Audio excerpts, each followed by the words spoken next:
Lulukoyin po natin si Buboy. Babaunin po natin siya dito. Ito po sasabihin ko po, ito yung dadalhin sa eskwelahan.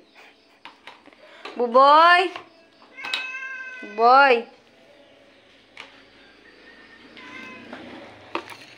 Babaunin ko siya dito sa malaki na ito. Buboy! Buboy! Dito siya mababa. Buboy! Buboy! Buboy! Halika lang, saglit! Wala talaga ako makitang babaunan. Dito ko na lang magbaon. Dito ko na lang talaga magbaon. Bahala ka eh. Di, ano mo na lang yung, di ba, dala mo to sa eskwelahan. Tapos, di, itago mo na lang sa bag mo.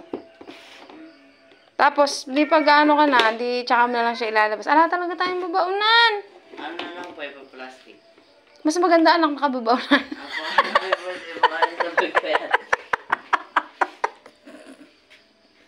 Mas maganda anak to, presentable. Ha?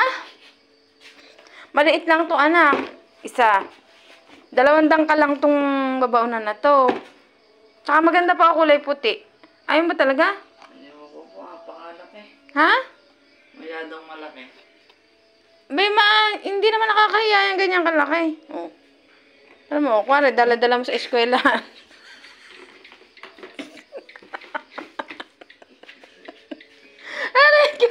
Lagyan mo na ng kanin. Tapos mag-excuse ka lagi sa teacher mo kapag ilalabas may babaunan mo. Araw-araw dito ka na magbabaon. Na. Oo. Buksan mo. Wala, kakain ka sa eskwelahan.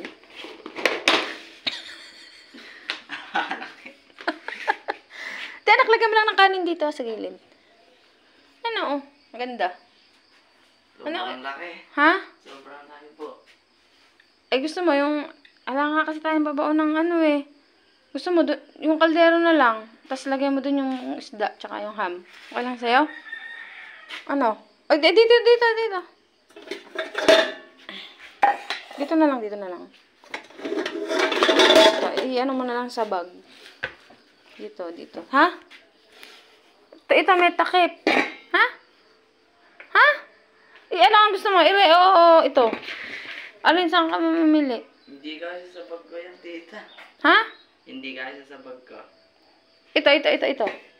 Hindi rin. Malaki yung bag kong binigay sa'yo, ha? Alin ang mas magandang gamitin? Ito o yung isa? Ha? Ano? Buboy! Mamili ka na, dalian mo na. Gagayak na rin ako, ah. Tanghali na. Ano gusto mong gamitin? Ire. Wala po. Ha? Wala.